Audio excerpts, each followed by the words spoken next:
and thank you always for making this platform available for sharing knowledge and also for obtaining knowledge. So that's always good for us to share with each other. And I would just ask Taxman to continue to do this always as long as better and better as possible. So today's topic is basically from your family to family office, right? That's where the whole point is. And this reminds me a story where basically a huge amount of corpus the first generation people made lot of efforts, huge amount of efforts to build up a corpus. The second generation people enjoyed that particular corpus and started diluting that particular corpus. The third generation, when it came to third generation, that was 50% down, and they could not withstand the corpus or increase the corpus value. Uh, and therefore, in the last and the fourth generation, when the corpus came in, it was negligible. So the fourth generation person was actually reflecting to the first generation and second generation people and telling them that, boss, you made so much of wealth, but where is that and where it went, right?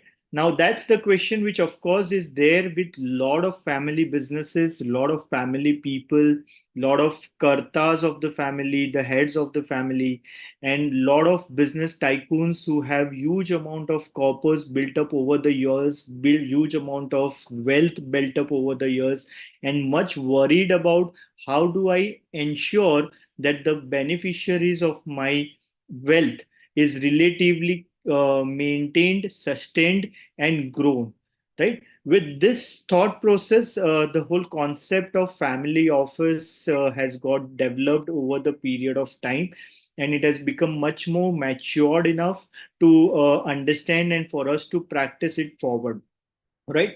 What I am going to cover today, let me just share that. So what is the succession plan through family office? What is going to be the concept? So what is the whole concept of family office is what we are going to discuss it today. How is the application of this particular concept to our family business? That's another aspect which we are going to discuss it. And importantly, what are the structures and tax implications for family offices vis-a-vis or in relation to the wealth which is getting created? That's what we are going to discuss it. With the first point which I'm going to discuss is why family office, right? Now, that's very important for us to understand because the large organizations which are huge corpus wealth which they have adopted this concept very religiously, and they have a family offices where this portion of a wealth partially or fully is getting allocated to the family offices, and the family offices are managing this particular wealth. Now, that's the story about large corporates, huge wealth, etc. But what about the story about the people who are reasonably having good amount of funds? Okay, when I say it is not talking, I'm not talking about some 10, 15 crores of rupees. I'm talking about some 100, 500 crores of rupees, which is there. And for them, it is very important that, okay, now the wealth which is getting created, okay, that is managed properly and it is utilized in the right manner. Now, therefore, why family office is important for them too is because there is a protection of wealth.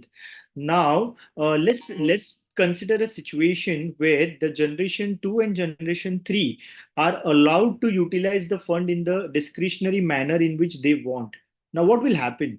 So, it may so happen is that there's some portion of family member who would multiply that wealth, and there will be some portion of family members who will deplete that particular wealth. Now that's where the whole importance of protection of wealth lies, that if the family office is there which is managed professionally, right, in that particular case you will be able to utilize or multiply the wealth and deploy the fund in the right manner. So that's the protection which I'm talking about.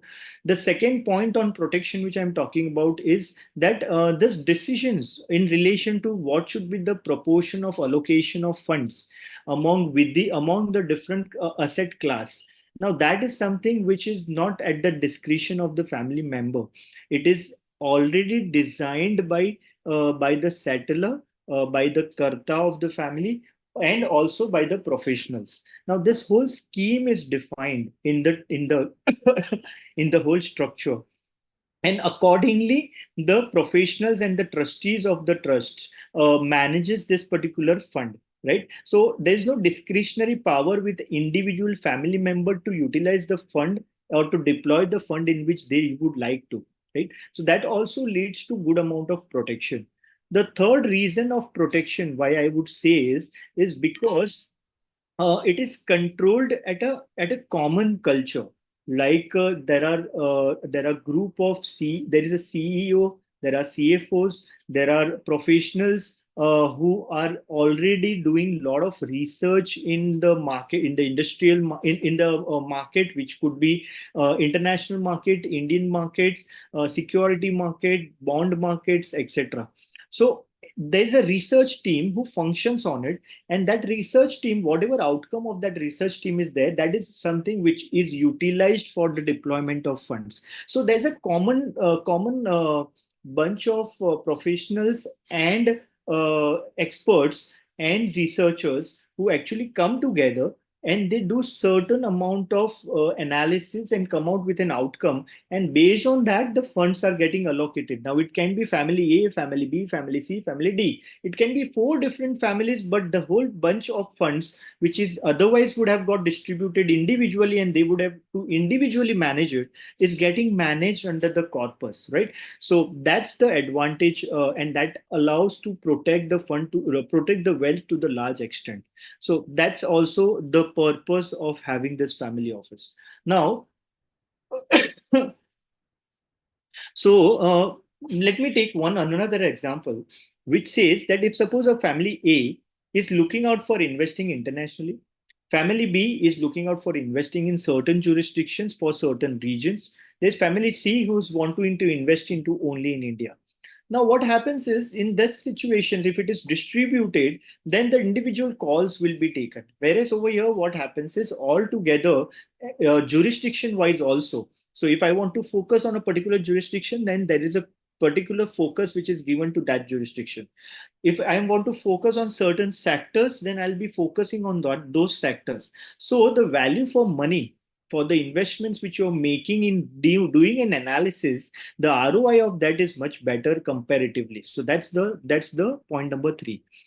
Family offices as a part of the generations who, or the settlers or the head of the family, if they have certain plans that okay, my wealth should be distributed among the beneficiaries, or it should be beneficial for the family members, and it should also have a certain portion going for some other personal benefits. Maybe it could be for the development of certain societies. It could be for the development of certain cause. It could be for the development of certain community, etc. So all those things, all those can be taken care of, and it can be taken care of over the period of years. I Now, what is the what is the other benefit? The other benefit over here is you can control the sharing of information. So if it's otherwise a trust, okay, normally a trust, in that particular case the trustees of course can control it, but it is at an individual level, right? Whereas in case of a family office, because it is completely operated in a form of a corporate culture, okay, it is not necessary that all the informations which is sensitive informations gets passed on to all the generations of the family. So it can be controlled. The in sharing of information can be in a controlled environment, and only the informations which is necessarily required to be passed on can be passed on. Balance informations can be restricted, right? So that's another important point. uh, so Yes. Now the next part is basically choosing the right asset class. Okay. Uh, and what is the basically the control on that particular, and what is the risk management exercise which has been taken care of. I'm sure everybody over here would agree that if even our individual portfolios, right, when an individual portfolios are individually handled by us, there is lot of emotional decisions which gets taken up at times. So those emotional decisions are positives, or it can be negative also, right? There is no risk management mechanism as far as the emotional decision making exercise is concerned, whereas over here what happens is it's professionally managed completely. So right from the allocation till the final management of funds happens in a very professional manner. So that's the reason why this family office plays a very important role. Now, what are the types of family offices? Let's understand that. Now, in case of there can be a single family office. So here what happens is all the family members, okay, uh, the whole corpus is getting allocated into one fund, okay, one family office, and that particular family office is going to manage the whole distribution or allocation of funds. So that's one way of doing. That's a single office, family offices. The second alternative is that there is multiple family offices. So within one umbrella, okay, there are multiple family offices which are there. So what happens is there is a designated fund for a designated family. Now that depends upon the vision of the settler. So if the settler has the vision of distributing the whole funds within the family in such a way that the beneficiaries are able to take the benefit of a particular decisions or a particular allocation or the asset class, right? So in that particular case, there are multiple family offices which are getting created and multiple family offices are managed. Now, for third way, where the families are not having huge amount of wealth. Now, there, what is the other alternative? Instead of having a in-house professionals, right? You can also have a family office which is having a designated professionals for a designated purpose, right? Now, how do I explain this point is that how is it different from generally you opening a PMS account, etc. The difference lying over here is that when you open an AIF or a PMS, etc., what happens is that fund is going to already manage a certain corpus of different investors, right? Now, when they are going to manage the fund of different investors, there is one component of your corpus which is getting included or become part of the overall corpus. Whereas over here, what happens is you already have a designated fund, okay, where you have defined the purpose. So you have defined the allocation mechanisms, etc. Now, you need certain professionals for doing certain research. You need professionals for doing certain industry research or maybe a country research, right? Now, in that particular case, you can appoint somebody who can do a detailed study for you, and then accordingly, their funds can be deployed, right? So that's a virtual family office concept where you are not having all the professionals onboarded in the family office on payroll, but you are having a sort of consulting model in the family office itself. So that's a virtual family office concept which is working out. Why owners should not distribute wealth directly? Now, this is a very, very important element, which of course is at the discretion of the settler. It's at the discretion of the family member that how he wants to do it. But yes, there are certain factors which plays an important role while you are defining that, okay, whether I want to distribute these assets to the family members, I want to keep it under one single trust, which is going to be managed by the trustee and myself, or I want to have a corporate culture into the family office. So broadly, if we see the difference, traditionally that was managed by way of a virtual family office model where we used to have a trust, and that trust used to have seek the advice of various professionals, and those professionals advised based on which the investments were made, right? Now the concept has got little more evolved, and therefore this concept of family office says that the professionals are hired. Okay, they dedicatedly work on the corpus which you have. They have a dedicated mandates, and they have a detailed research team and experience to have the right deployment, right? Now if we distribute this wealth individually, then as I said earlier, you will not be able to take the benefit of a such a team of researcher, such a team of professionals onboarded, unless your corpus is so sufficient enough to take care of that particular cost of professionals, right? That's number one reason. If the corpus is such a huge corpus that yes, they are able to withstand the cost of professionals because they are going to be at a good amount of cost. If that is something which is possible, then you can have it. But if suppose if the wealth is getting distributed among the family members, let's say four family members, and 100 crores is getting distributed, then each family is getting 25 crores. Now with that 25 crore of corpus, if you want to hire these professional teams, maybe it would not be a viable alternative, right? So therefore, this concept of family works over here, that 100 crore of corpus or maybe 500 crore of corpus, that corpus is managed under one particular umbrella, and there is a professional team who works into it, and they manages this particular corpus, right? So that's the whole purpose. Perpetuity, yes, because you are continuously managing it. Your settler has defined the whole conditions of management, distribution, disputes, etc. So all these things, since are completely defined, therefore you are able to manage this particular fund till perpetuity. Asset protections we have already discussed. The third benefit is basically tax optimization. So what happens is that there are certain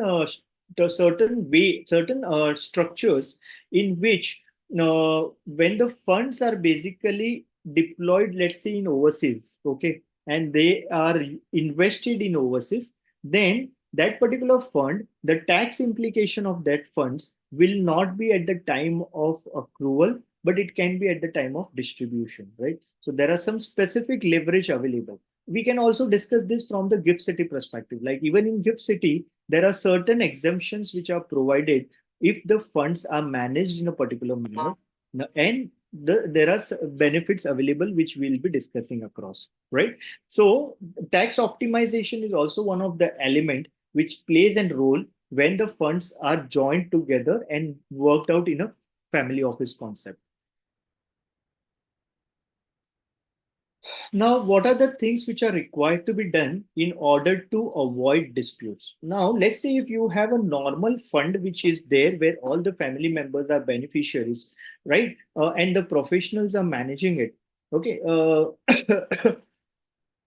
There is, and let's say trustees are managing it. Now, if trustees are managing it, there is an element of individualistics still getting involved if it's if it's an individual trust management activity. However, in case of if a family office, you also have a dispute council. Okay, so they have been defined, they have been directed in that in such kind of a situation, in such kind of a disputes, what are you required to do? Okay, and as a dispute counsel, they have to follow the guidelines which are set by the settler in the document that, okay, in this X kind of a dispute, A is required to be done. In B kind of a dispute, C is required to be done. So that kind of conditional exits are something which is defined. And it's not necessarily only exits, it is also the resolution plan is also defined, which plays a very important role in order to keep the corpus together and in order to keep, in a way, the family members emotional attachment emotions to the investments together, because the conditions are sometimes so stringent that the exit would not be beneficial if that is only because of certain disputed reasons, and the settlers have smartly drafted in such a way that certain decisions, if the disputes are not grave, and if they are only a kind of glimpses of disputes, then those disputes are something which does not allow an exit route. Okay, so that is also something which is managed by the dispute council. Uh, Framework, basically there's a cooling period, as a lot of dispute council practice, that they give certain cooling period in order to settle down the emotional hazardness, and once that has been taken care of, then of course the things moves positively. So that is also a part of it. uh, there is a committee, as we have discussed about it, which functions into this kind of model. Role of independent non-family members in leadership to address the potential that future generation lack the interest or ability to run the family office, right? So it plays a very important thing. Role of independent non-family members in leadership, right? To address the potential, right? That future generations lack the interest or ability to run the family office affairs. Now that is something which is envisaged, which is analyzed, and that particular identifying the right successor. Okay, because if this particular wealth is anticipated to go till 4 generations. Now you can imagine generation 1 with having 3 families, generation 2 with this 3 families having another 3 families, right? So it is the branch is going to expand, right? Now in that particular scenario, who will be the successor in order to in order to take the right decisions? Who will be the ideal people to take that position in order to take the right decisions, right? Now that is something which will be identified either by the settler or the people who are appointed to take that particular decision. So that is the kind of model, that is the kind of things which can be framed under the family office structure. Oh yes, so this is just a short break, mainly for the people who wants to be a part of having certain queries getting resolved, or having certain research to be done. There's this community of chartered accountants where all we all are part of it, and we all raise the questions over here and we get the answers. So somebody wants to scan it across, they can use this scanner and be a part of this particular group, right? uh, Moving forward, deciding factors in structuring. Now, how do we decide the structure?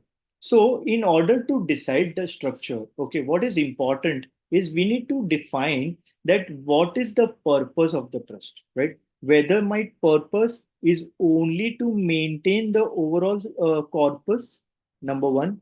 Number two is that I want to ensure that my corpus is getting deployed not only nationally but internationally. So that is something which is the objective. The third could be that I want that my third or fourth generation should be able to get X number of amount at that point of time. Now that could be one of the objective. So these are all objective based preconditions based on which the whole framework of the public of the family office will be decided, right? So therefore the objective of creating the family office becomes very important. The second important thing is jurisdiction. So whether I want to invest into A, B, C jurisdiction via a particular jurisdiction, so that is something which needs to be framed in this particular document. We'll be discussing about the entity structure, etc. Will come out forward, and the tax implications. So that is also a decision making point, because while you frame the whole document of family offices, this all these things plays an important role in order to take the final framework, right? Now, what are the structures? Now, Let's say this is one of the structure which I am referring to. Now, what happens is in India, there are trustees, right? Now there is a family trust which has been set up in India. Now beneficiaries either can be in India, the beneficiaries can of course be outside India, right? And nowadays, as we are seeing that there are a lot of young generation groups who or the family members are going outside India for maybe business, maybe for service, etc., and they get settled out over there. There is a vast possibility that the beneficiaries will continue to be there as a non-resident. So there's possibility also needs to be evaluated, right? So family trust is going to be one role model entity which is going to keep this particular funds or corpus available at the initial point.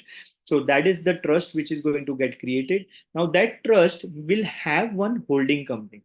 Okay, so the funds will be by the trust, the family trust is going to hold this holding company's shares, right? And now this holding company may further deploy this by way of a family office which is basically taking all the decisions. So there can be professionals who will be there taking all the decisions, managers, etc., and there will be a fund, okay, which is going to ultimately deploy it into a different investment asset different asset class. Now this fund could be a sort of maybe AIF, a sort of fund for deployment, right? So this is going to be a core fund which is going to deploy the money. This is going to be the uh, entity which is going to take the decisions, right? So there are going to be professionals, etc., who are going to take this decision. So the professionals are going to be there over here who are going to take the management fees, right? And the fund is going to be lying over here who is ultimately going to get deployed. And this two things is going to be held by one entity, which is a holding company, right? There the directors of the family members can be there over here who will be there to act as a somewhat shareholding model, right? They will be doing it, and the final authority is the trust, where the trustees are there to take the to protect the funds, right? So that's the model which is adopted, or which is one of the model which could be adopted. But as we are speaking and as we are able to envisage it, depending upon the objective, the model can be finalized, right?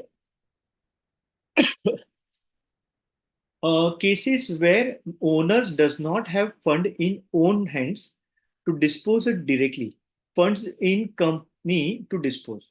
Now what happens? Let's say in case where the funds which are lying in the company, they are not lying with the individuals, and that's what is generally the case, right? If you see, lot of corporates, lot of organizations have deployed their funds into business, okay, and they have not kept the money outside. Now one way of doing it of course is that the corpus is brought out at an individual level, right? That's one way of doing it. The second way of doing it is that the corpus is managed by the company itself, right?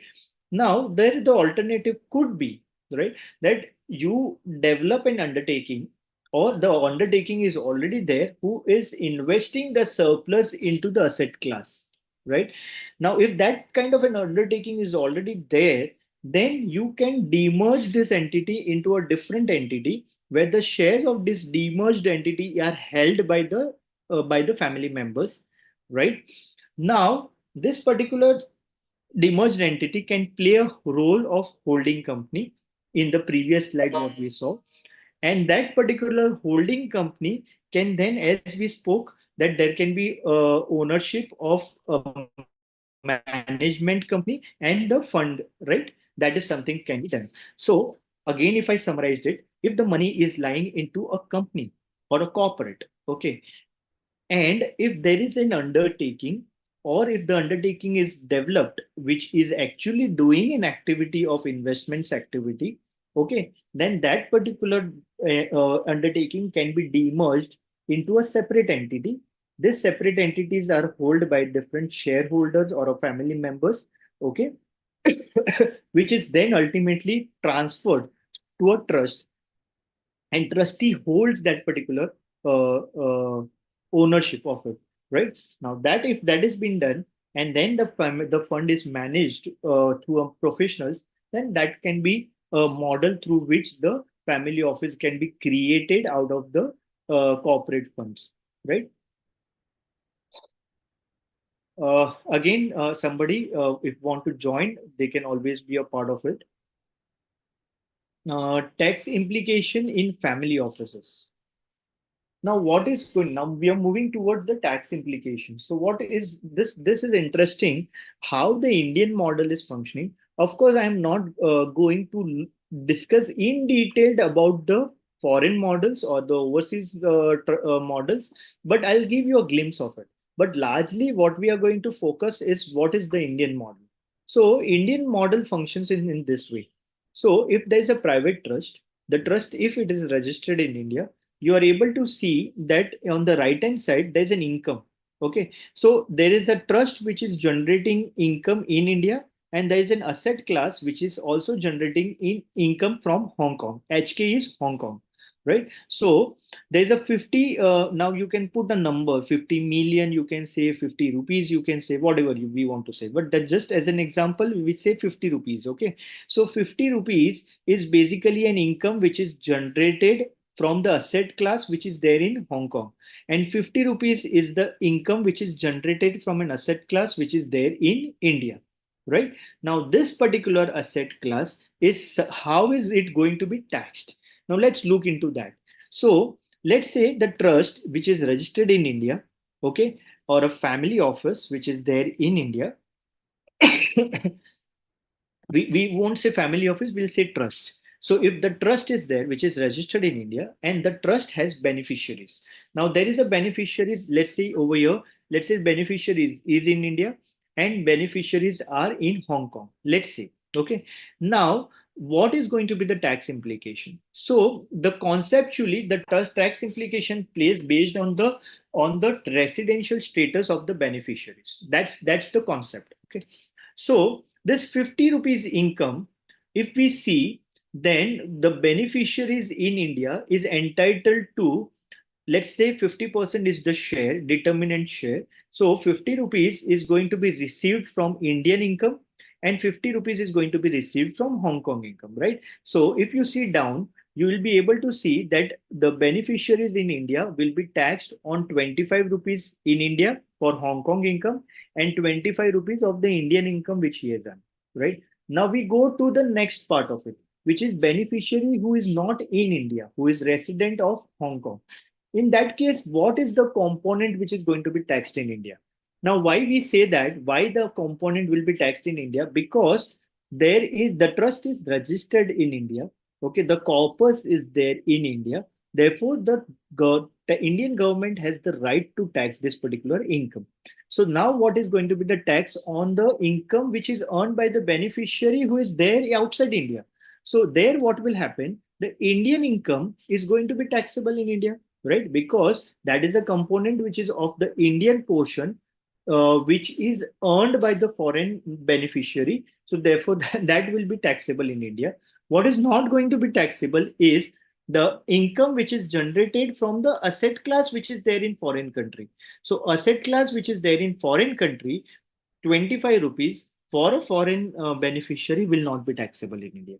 I think I have made this simple. I have the chart is also made it much simple. So to understand this particular point, uh, right?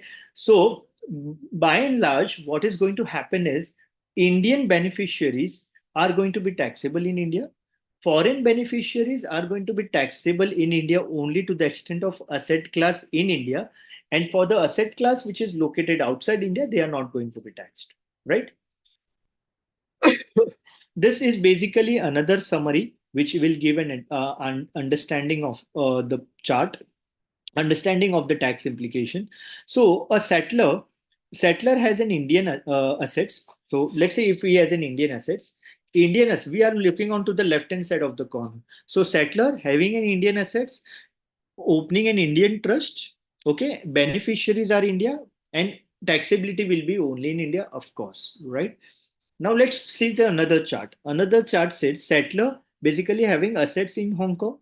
Okay, Foreign, the trust which is formed is also in foreign country, so it is outside India. Beneficiaries are also outside India. Then the taxability will not be in India. The taxability will be outside India, right? That is the point. So okay. So what is going to happen is, if suppose the trust is outside, then it is not going to be. I'm sorry. So if the beneficiaries are outside, if it is a foreign trust, right, and if the assets are also located outside India, then the whole branch is not going to be considered from the taxation point of view as far as India is concerned. Now, I have come across one transaction or one particular family where they had a one family outside India, they had one family in India also. Now, they had asset, the settler had an asset outside India also, the settler had an asset in India also. Now, the point was that the settler wanted to organize this whole succession plan in such a way that at the end of the day, there is a proper distribution of assets between the family members and there is no disputes. I think that's by and large, that's the always been the objective of the settler, right? So, this chart played a very important role because for the assets which are located outside India, whose beneficiaries are also outside India. Okay, you need not set up a trust as an Indian trust. You can have a foreign trust, and that can play a role as far as the management of foreign assets for the foreign beneficiaries are concerned. And likewise, Indian trust can play a role of managing the Indian assets for the Indian beneficiaries, right? Now, that kind of a role model can be defined in order to ensure that the tax implications are uh, mitigated as far as the foreign assets for the foreign beneficiaries are concerned. Now, this looks simple while I'm saying it, but while it was brought out to our point, there was a lot of complications because as an owner or as a settler, he looks at an overall picture. Okay, he doesn't look from the tax perspective, he looks from the family perspective and from the emotional standpoints, right? Now that needs to be broken up in such a way that ultimately you are able to reach to this conclusion. So that's something which was important. Now, tax implication for the trust. Now, this is a summary of it. Residential status, if it's a determinant trust where the shares are determinant, then the beneficiary to the extent of shares, of course, of their shares, it is going to be the residential status will be accordingly to that share of that beneficiary, right? And if it's a discretionary trust, where the trustees have the power to decide on the distribution proportion, in that particular case, beneficiaries to the extent of the shares, if it is located into different countries, and therefore the residential status is getting divided into different countries, in that particular case it is the trustee and his residential status will play an important role, right? When it comes to a foreign trust, of course, beneficiaries to the extent of their shares is something which will define the residential status, right? Then we go to the taxability. The taxability is in the either it is in the hands of beneficiaries when it is a determinant trust, or it's in the hands of the trustees. Now that's a little complex matter which requires more deeper understanding of it. But I'm just summarizing it that as far as taxability is concerned, it is in the hands of the trustees or the beneficiaries. Now, if suppose the money is getting distributed among the beneficiaries as per the shares, then of course the beneficiaries would be taxed at their individual rates. However, if it's a business profit, then of course it will be taxed at an MMR. Now, this is something which is the tax model, the rate structure which is there to in order to tax this kind of an income. Now, in case of a discretionary trust, it is going to be taxed at MMR or the AOP rates. There are certain conditions described, and based on the conditions, the rate will be applicable. You can always refer to this particular chart for your reference in future. But yeah, that's the summary of the overall taxation as far as the trust model is concerned. Now we go to the trust taxability in terms of foreign trust. Now this is interesting, and this gives a little different view, which one needs to look into. The first point is that if it is a revocable trust, now if an Indian settler has set up a trust in foreign country, but it's a revocable trust, right? If the conditionals of the formation is revocable, in that particular case, because he's an Indian settler, it is going to be taxable in India. Right, very simple. We can correlate this with the clubbing rules also, and that's how this will be taxed. When it is a revocable trust, but there is a foreign settler, then again now that will be defined by way of the beneficiaries. So where the beneficiaries are, accordingly the taxability will be determined, right? Because the foreign trust has a foreign settler, but it is revocable. So if the beneficiaries are in India, then of course the tax implications will be there in India. Now, if it is a irrevocable trust, but the place of management of the whole fund, okay, or the trust is located outside India, okay, then it is a foreign trust. As we spoke in the past, that it is a foreign trust managed outside India, settler is outside India, asset class is outside India, beneficiaries are outside India, not taxable. But if it is suppose managed from India, then in that particular case, this will become a resident trust and the income will be taxable in India. Now, if it is a foreign beneficiaries and Indian beneficiaries both, it's a combination where it's a foreign beneficiaries and Indian beneficiaries, and it's an irrevocable trust, but it's a foreign trust.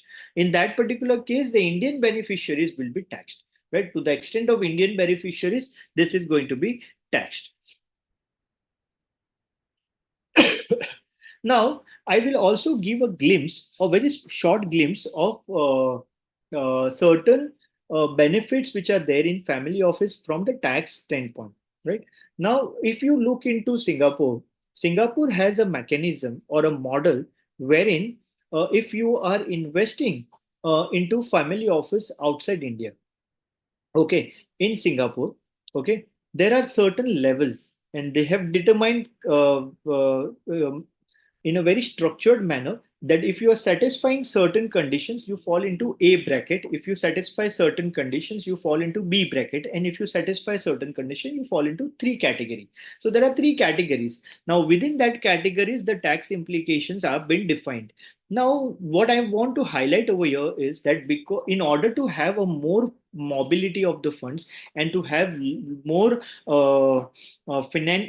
being a financial hub to act as a fund houses, okay, there are certain tax benefits which are provided over there. So those tax benefits is something which is available if you work it out as a family office. So what people have been doing over here is that they will set up an entity over there. That entity would hold the family office, and the family office would further distribute the funds or allocate the funds among the different asset class. Now that will allow certain tax rationalizations in Singapore, and eventually the beneficiaries also, right? So that is a benefit of having a family office in such kind of a structured, developed country. Now, when we come back to our own country, we have the similar model is getting created or developed, which is there in Gift City.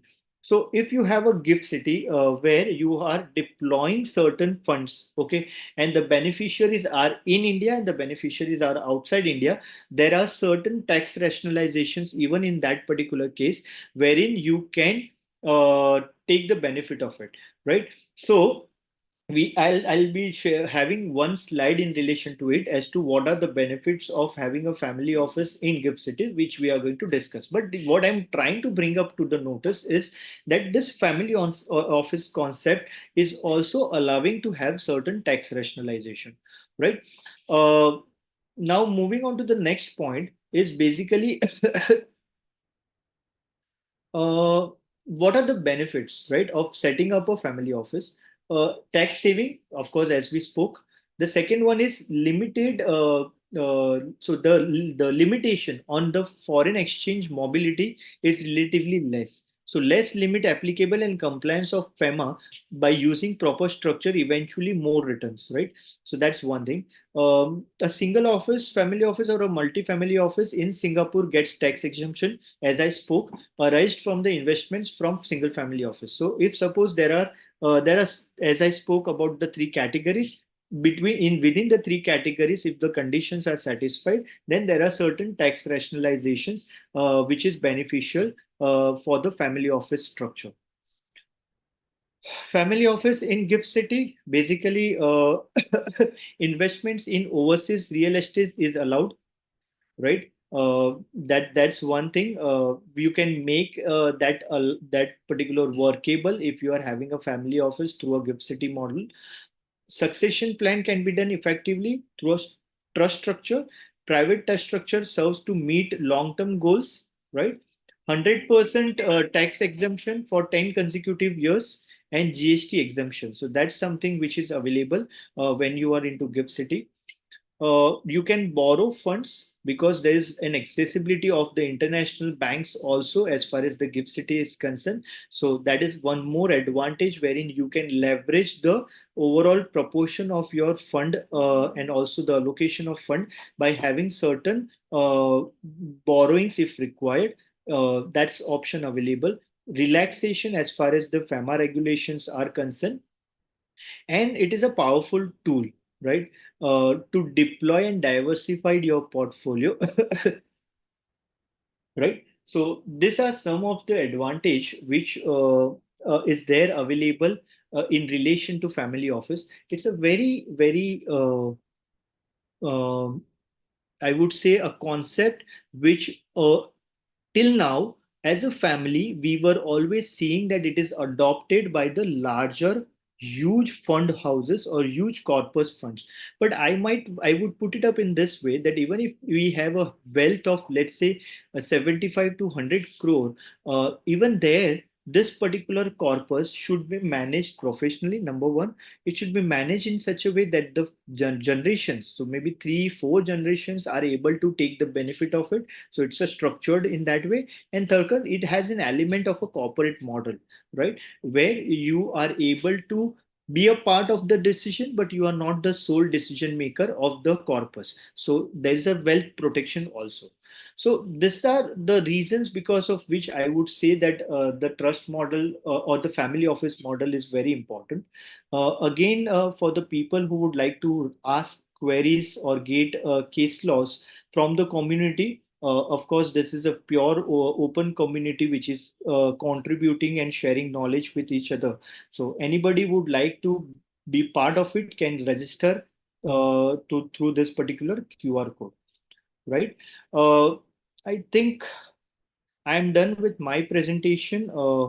Thank you very much. I think I have just left 10 minutes mainly for the purpose of question answers, which we can take it up and then we can wind up our conversations by 6.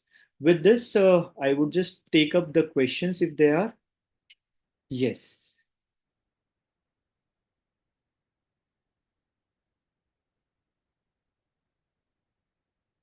In case of Dubai, income is exempt there.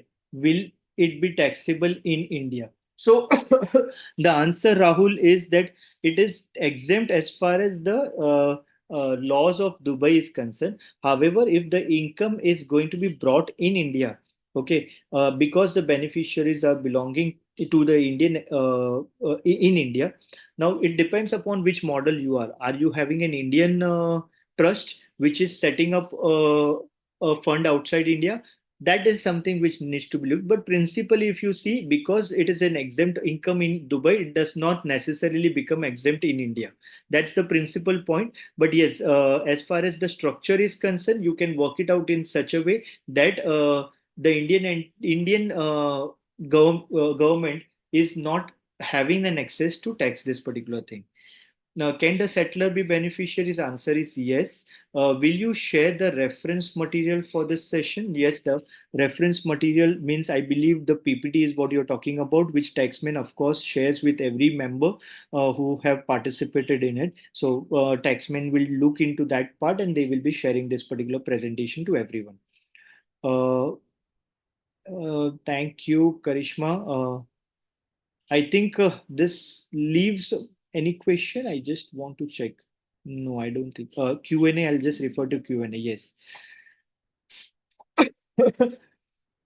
So can you please reshare? Okay, I'll did that. Our distribution of an Indian trust to NRI beneficiaries to their NRO account. Our distribution by an Indian trust to NRI beneficiaries to their NRO account eligible for repatriation by beneficiaries from FEMA perspective. I think, Babu, I would like to take this particular query offline. The reason is there is an FEMA element involved, and I need to consult on with my FEMA partner about whether this particular repatriation is allowed or not allowed. But maybe I will just take this question and I'll come back to you. Maybe you can just share your email ID so that I can come back to you on this question. In case the income of a trust is assessed in trust's hand and at the hands of at the hands of beneficiary, how can trust claim expenses on running the trust like rental, etc.? They can be doing it as we have been doing for business. In the similar manner, you can continue to do the claim of expenses. When it goes to beneficiaries, beneficiaries also the net contribution, net profit is what is getting allocated among the family, among the beneficiaries from the taxability perspective, right? So that is being taken care of. No worries on that side. Gift City has some minimum corpus requirement, right? Yes, the answer is yes. It is having a minimum corpus requirement. Uh, for the trust is in Gift City, should the asset be foreign asset or it can be from an NRO Indian assets? Yes, it can be from Indian assets also. That option and that window is available and you can do that. Can an HUF also participate as a member of a family trust? Answer is yes, it can do. He can participate as a member of the family trust. The answer is yes.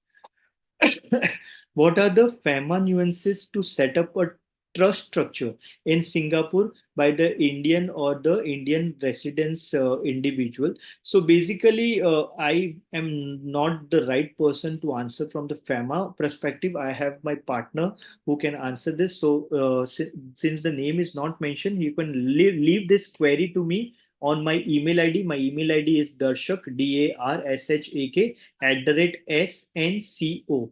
S for Singapore, N for Nagpur, C for Calcutta, O for Orissa, snco.in for India. You can drop this FAMA query to me and I would help you in getting this particular answer from my team, right? Uh, Paresh is saying 75 to 100 crore is the minimum viable. Answer, Paresh, is individualistic. It is a subjective question, I would say. But if you ask me, the way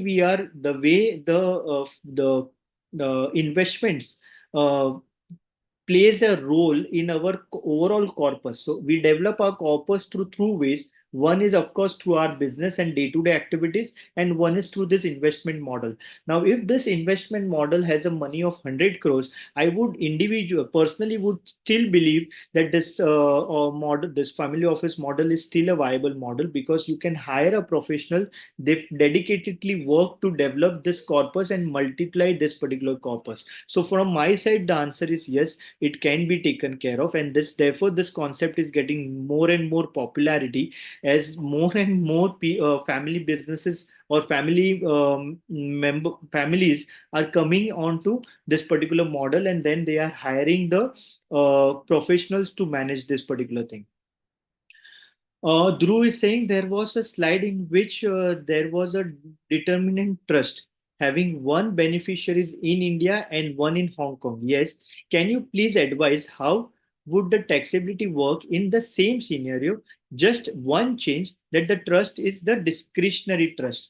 Okay, so when it is a discretionary trust, in my example, also, uh, you are right. It was basically a determinant trust where basically the rates, the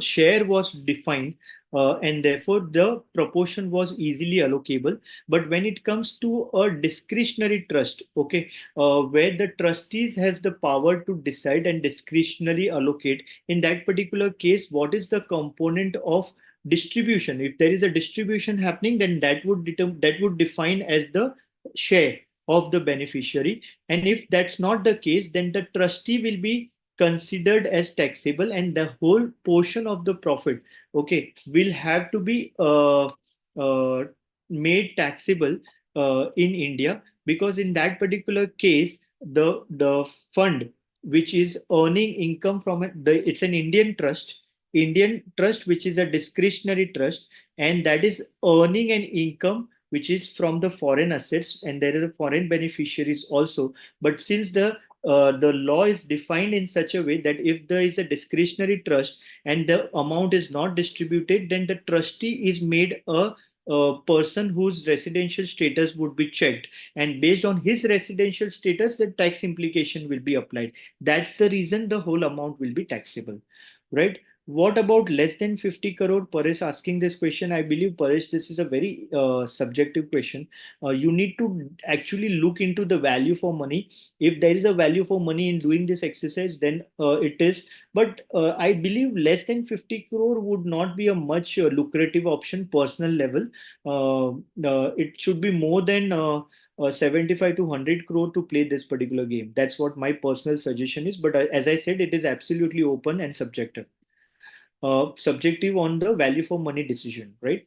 If the settler is trustee and beneficiaries as well, in case of a discretionary trust. So that's the answer which I just gave, that in case of a discretionary trust, what is going to happen? I just answered that question. What it have clubbing of income of trust in the hands of trust? Would it have clubbing of income of trust in the hands of trust? Uh, I'm not getting this question right, but I'll just try to make an attempt. It says, would it have clubbing of income of trust in the hands of trust? Mm, sorry, but I'm not able to understand this question. You may elaborate this question and I can take it up.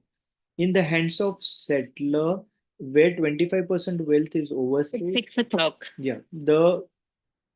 Uh, How is residential status of discretionary trust determines where one beneficiary is in India and non-resident? I just spoke about is that in case if it's a discretionary trust, if the distribution of assets have happened, then it is something which will be defined through a distribution of assets. However, if there is no distribution of assets, in that case, it is going to be the trustee whose residential status would take the decision.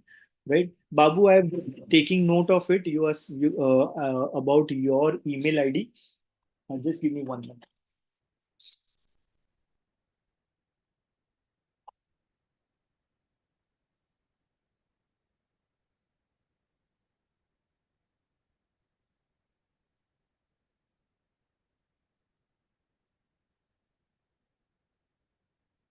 Okay. Babu, I've just noted down your email ID. Maybe you can, I'll just forward you a hello and you can raise the query from the FEMA perspective.